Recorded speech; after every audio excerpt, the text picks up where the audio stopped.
Get ready to get in the game. Stretch, strengthen, live, and thrive.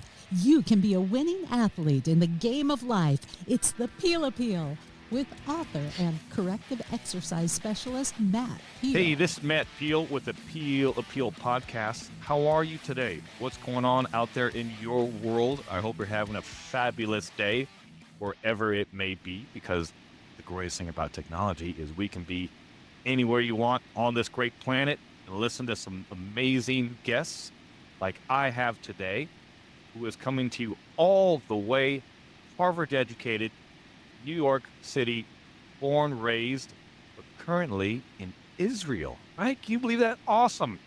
Israel. So she's the author of 43 children's books, plus a memoir for adults about her journey to joy, which is called Nourish the Soul, Filling the Emptiness Within. She has some new children's picture books out there called Let's Stay Healthy, Don't Read This Book, and The Mother Who Always Said Yes. Maybe you know about a mother that's like that. Maybe it was your mother. Who knows? Who knows? But you can all find her books at growingimpactpublications.com. And all the way from just outside of Jerusalem, welcome, Bracha Goetz. How are you today, Bracha? That was fabulous. You put so much emotion into that. You really got into that introduction. I loved it. That was really, really good. Well, thank you. Thank you. I'm so glad you like it. Hopefully everybody else likes it too. You got to connect on that emotional level, right? You can't just be monologued and whatnot out there. That was not boring at all. Really good. Really good. Good. Thank you. So before we start the recording here, New York City to Israel, you've been back and forth a number of times. So we'll get a little bit of your story. Why did you move to Israel now? Just people want to know. Okay. Well, it's like this. It's a crazy story. It's a wild story. Okay. After I graduated from Harvard, I went to medical school. Right. After my first year of medical school, I came to Israel for a 6-week break I had between my first and second year of medical school, and I never returned. Wow. I stayed here. Okay, I started looking into my roots, learning about my heritage. I really went on a whole spiritual course. And I met my husband a few months later, and he was on a similar journey in his life. So we ended up getting married and having children here. We raised our children here, and then we went back to the States, and we lived in the States a whole lot of years. And now our children have grown up.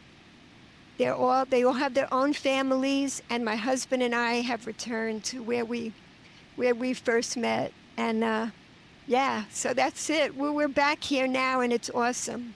Yeah. Wow. I will say this is the first time I've spoken with anybody living in Israel. On TV here in this, nothing but war and war and more war about it. But that's not all the time. Yes. There's still a lot of nice things about everywhere in the world. It's just that the media likes to show what's the most negative. So tell us a little bit about just what is it like in Israel? I'll tell you, we got here just before the war started, and I have never lived in a war zone in my entire life. This was my first experience. So when the sirens started on October 7th, first of all, it was a holiday. It was Simchas Torah, and it was Shabbat. It was a really holy day. My husband was in synagogue. I thought a car alarm got stuck. I had no idea what an air raid siren was. I wasn't used to this. No. And it just kept going and more air raid sirens. I had no idea what was happening. I was just waking up, and then it just kept going on and on most of the whole day. And yeah, I mean, at some point we began to understand what was happening. So it was really wild for quite a long time. There was even a missile that exploded very close here. Jeez. My granddaughter was very close to it. It was very, very scary. One boy was hurt, but I right now, there's no bombs. Hmm. Like it's been really peaceful for a few months right now, which feels amazing. But you kind of live expecting something to happen. I can't, like just today, there were a ton of planes. You know something's going on when you hear these low planes flying. You know Right. something's going to happen, and you check the news, but nothing's happened yet. Like you kind of get a sense of when something's about to happen here. Um, yeah, so it's definitely not a peaceful place, and it's yeah, Jerusalem means city of peace, which is Hmm. ironic because I mean there's been wars in Jerusalem like ongoing throughout history, but it's really going to be the city of peace eventually. but and we want peace to come from Jerusalem and spread out to the world. That's really what we're all about. We want to live a peaceful life, but it's been very hard, because Yeah, yeah. Something that we in the United States obviously are not aware of. When's the right, last time we've had any invasion on the United States from a foreign right, country was uh what, the Revolutionary War, maybe. So it's we don't right. really have Pearl Harbor on Hawaii, but not Exactly, on the mainland. So we have exactly, no idea what these exactly. situations are like. It's crazy. Exactly, exactly, exactly. I know one night I thought my life was over, close to the beginning of the war. Oh, it's a whole crazy story. There was an invasion in our town, and it was like the scariest night of my life. So yeah, I hear what you're saying Yeah. totally. So let's get into this then, and kind of shift away from that, Yeah, and yeah. let's get what's still interesting. It's super interesting. So let's get into it a little bit here. So you created something as a wellness educator and expert called the pleasure ladder, and there's Uh, 5 steps to it. So I'll go over each step, and you tell me what that is. How can we achieve it, and kind of like yeah, where do you come up with it? So step one is physical pleasure. yeah. I got to tell you, I didn't create this. No, no, no. I'm just spreading the word. Again, Okay. from Jerusalem comes out all this ancient wisdom. That's what this is. This is about ancient wisdom. But I learned it that summer when I first came from medical school. That's when I got exposed to the pleasure ladder by this great rabbi who's no longer alive. He is the one who took it from ancient wisdom and made it relatable. Hmm. He helped the Bible come alive, basically. So that's what this is. So the lowest level. Oh, there's 5 levels. Right. It corresponds to our 5 fingers. It's right in front of us. We have the power within our hands to bring pleasure into our lives at any moment. Here's the Hmm. proof right in front of us. We have it. And these 5 levels, they correspond to the 5 levels of the human soul. So it's universal. So the lowest level are all the natural physical pleasures, the pleasures that we can experience with our senses. So Hmm. they're all sensual pleasures, like all the natural foods, eating healthy foods, spending time in nature, exercise. If you love exercise, whatever you love to do, swimming, yoga, gardening, dancing. So these and music, all these sensual natural pleasures, Hmm. they bring us to the lowest level of pleasure if we experience them with gratitude. That brings us connection and it brings us lasting pleasure. Um, in other words, if you experience gratitude with these sensual pleasures, then you really fill up. It really gives you a sense of fulfillment. I like that connection with the 5, right? Because we have 5 senses. So it starts off with 5. It's good good things. So once we can, in a grateful way and in a healthy way, experience the physical pleasures through our various five senses, touch, Yes. taste, feel, Oh, and yes. sound. And then your next step as you move up that ladder is about love. So tell us, Yes. how does love now fit into this? Exactly. And it's really surprising because, like I said, it's all within our own hands. It's totally empowering. Love doesn't seem empowering. It seems dependent on somebody else. Mhm. So the ancient mystical definition of love is focusing on the virtues of another. And we can do that whether the person is right with us or not. Like, picture a person in prison. Mhm. If they focus on a grandmother that once did a kindness for them, they can be uplifted. They could be inspired to be a better person. It's focusing on the virtues of another. We can bring love into our lives at any moment. And what that is, again, is using the tool of gratitude. What are you grateful for about somebody else? That's Ah, that's that's the second level of pleasure. It's each level up brings more lasting pleasure and more connection. Because because when we're like in an addiction or feeling depressed or lonely or anxious, we feel alienated, cut off, separate. What we need is connection. And and it's gratitude that brings us connection first to a thing, a natural physical thing, then to another being, that we're moving up the pleasure ladder. which then brings us to our next step, because once we, like I said, can get in touch with our physical senses, enjoy the physical pleasure in a healthy way, learn to love others, which can now then create a meaning. So meaning is your step three. Yes, exactly. And it's actually kind of moving up the body too. First it's your senses, Mm. then it's your emotions in your heart. Now we're moving up to the intellect, meaning. What is meaningful to you? When you do something good and meaningful, again, it takes you out of yourself and you're grateful to give back to the world. It creates a connection. It's taking you out of that self-centered place that a person is in when they're in an addiction or overeating or whatever their addiction is. And it's bringing you to connection. So we hear that eating healthy foods is good, exercise is good, volunteering is good. But now we understand why they work, because each of them is working on a higher level of our soul, actually.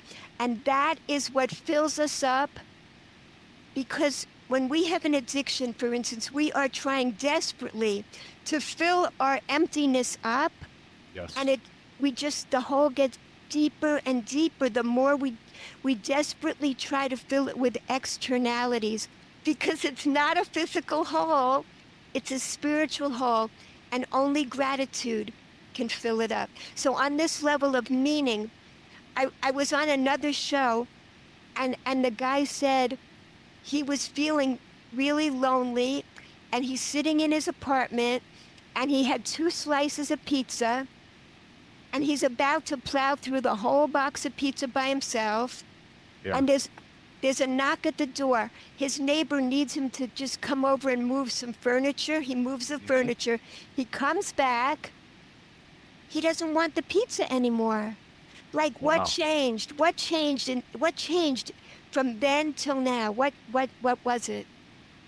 It was just, I guess he like you said, he had a little bit of meaning for what he needed right then and there, so that he wouldn't overindulge, and overeat, which then helps him potentially, as we go to this next step, have some creativity into his life, right? Because now if you have Yeah. meaning, then you can now be more creative. So tell us about creativity. Yes, creativity to me, again, is surprising as being the next level. But what it is if you think about it, when you're in the zone of creativity, it's like a flow state. you don't feel like eating or sleeping. You're like beyond time when you're in that creative flow state, and Hmm. you're on such a high. And we've all experienced it. It's not like we walk around being creative constantly. The last two steps are more rare in life, but when we experience them, it stays with us, and it's just an awesome feeling, that flow of creativity. Again, each one, and when you experience creativity from a place of gratitude, Hmm. it takes away the ego. It takes away the fear of failing, of perfection. All that goes away. You're just channeling this energy. You're just part of the flow, and you're just creating with gratitude. You're creating with loving this experience of being able to be creative in the world. Yeah. Which then I think the final step there, because people might even be saying in their head, "Ooh, that means I have transcended myself," because that's what now the final step is transcendence. Yes, exactly. This is the ultimate state of connection. It's oneness. Transcendence is recognizing really we're all connected. Like I'm connecting to you here in Israel. There you are, New Orleans. Yes, It's it amazing. is. It is. And we can connect on such a deep level. It's incredible. And we could help people all over the world, no matter where they are. This is transcendence. You've experienced it like under a starry sky in the country at night. You're a part of a greater universe. So basically, we, the veils lift, and we recognize that we're all recycling. It's like the shared energy, all from the same source energy, and it flows amongst all of us. We're really all part of one. So It's true. It's true. I think whatever. It's not. That's not a religious thing. Philosophies, Eastern philosophy, Western philosophies, all talk about us connecting through, yes, through our soul in various ways. And I think yeah, that's definitely true. And we feel energy coming from someone or yes. another. We know if we're standing there, for example, in line at the grocery store, and you can feel someone looking at you, whether they're He's whatever reason, right? Maybe they're just kind of just staring off into space, but it's through your back.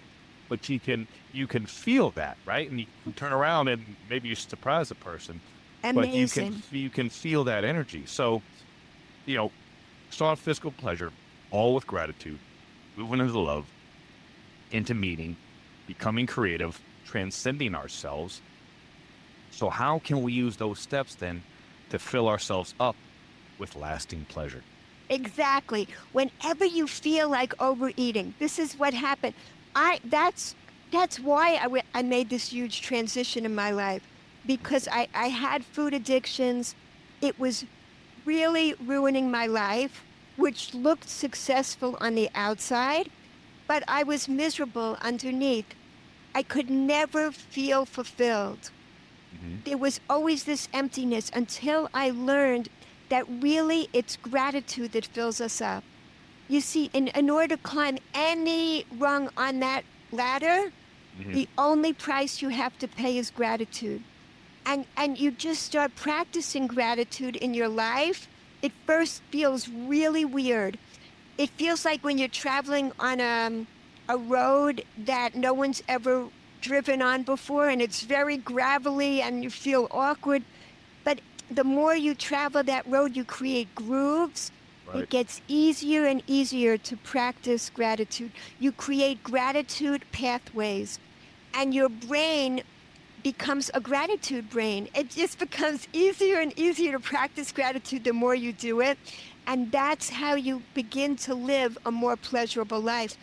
And so the five levels are helpful because when you're feeling empty, when you're feeling a scarcity of pleasure in your life, that's what gets us to overeat or engage in any other addiction. We're all trying to get lasting pleasure in our life, but it won't work until we begin practicing gratitude.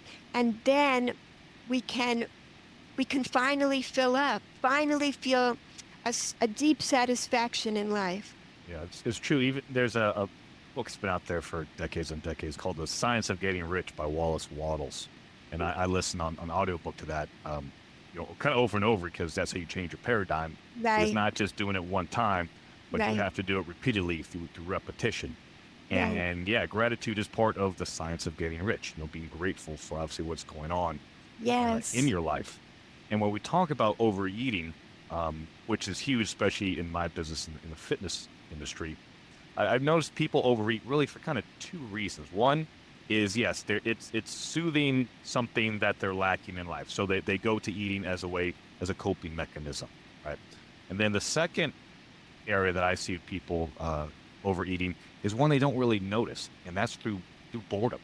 You're in the kitchen, Yes. all of a sudden you're maybe watching TV, Yep. and I have a client like this. He's actually a pastor at one of the big churches here in the New Orleans area, and he find himself, I'm just in the kitchen. I said, well, you're in the kitchen at 8 o'clock at night because you're just bored. You have nothing going on. So all of a sudden you start wandering in, and then your hands just dig into this, they dig into that. And before you know it, it's the small things that add up over time to the 1, 2, 3, 4, 5, 6, 10, 15 pounds. Or maybe you're at Yes. work, right? You're really not too kind of jazzed in the job, and your hands are starting to kind of wonder, I need to put something with my hands. And now Yes. you find a handful of candy, whatever. Now you start popping Yes. that, and you just Yep. think it's only one, which leads to two, which leads to 437.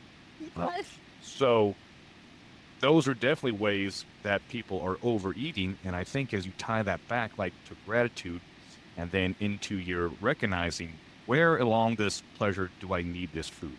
Do I really need it from a physical pleasure side? Yes, no, maybe so. Does it really bring me love or have meaning if I'm overeating? And then being creative and transcending myself to say, oh, I don't really need this food. It doesn't really fit into my pleasure ladder right now. And so let's find a way to be grateful for something else. And maybe we can slow down our overeating. Exactly. I want, I believe they're both the same.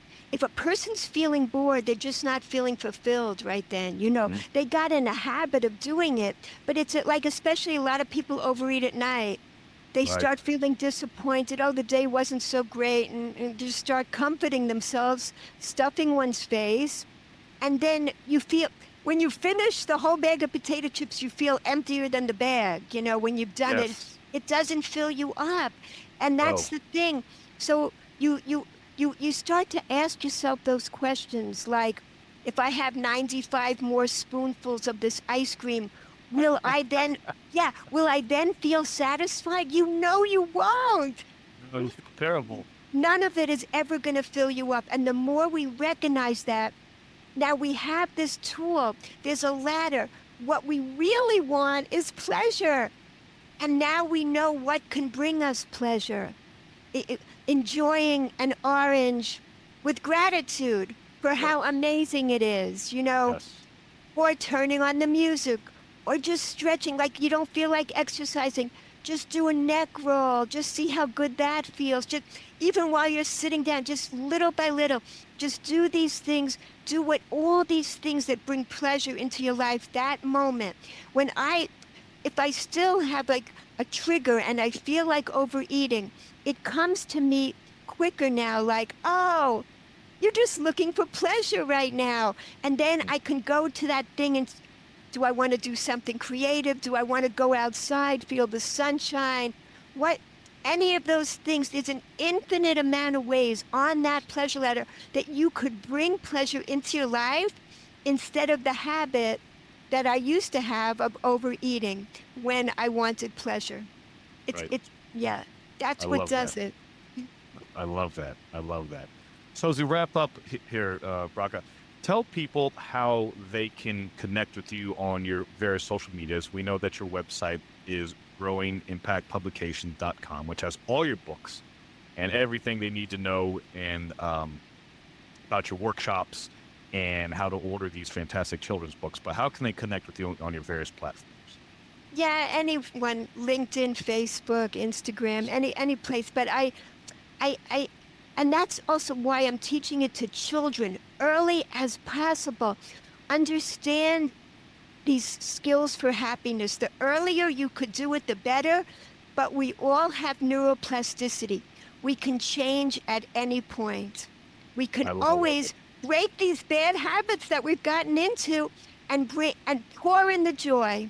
Bring more love that. pleasure into your life. I love that. Neuroplasticity is our friend. I've done podcasts on it and a lot of research. Maybe one day we'll talk about that. So, all right. So let me, I'll help people out here. So it's BrachaGoetz, Bracha Goetz. You can connect with her on LinkedIn. On Instagram, she is Bracha Goetz Books. Twitter, Bracha Goetz or X. And Facebook, you're bracha.goetz.5. I'm guessing that's what you're saying. Okay, good. And for email, brachagoetzbooks@gmail.com. But go check out her website, order some of her books, look at her workshops that she can give to you, I guess, either virtual or in person, right? If you're in Israel, in person, or virtually if you're here in America, anywhere around the world. Bracha, thank you. Thank you so much. It was wonderful. Thank you. Awesome. So this is Matt Peel with the Peel Appeal Podcast. Remember, you can go get The Athlete in the Game of Life at Amazon.com. You can get the book. You can get it on Kindle. Or you can listen to this amazing voice narrate it for you as I have narrated my own book, which is pretty darn exciting. So until next time, I hope you have an amazing day wherever you're at in this big wide world. And this is Matt Peel. I will see you later. Are you ready to get in the game? Get personal help. Sign up for our newsletter and pick up your copy of Athlete in the Game of Life, the book, all at mattpeel.com. Thanks for listening.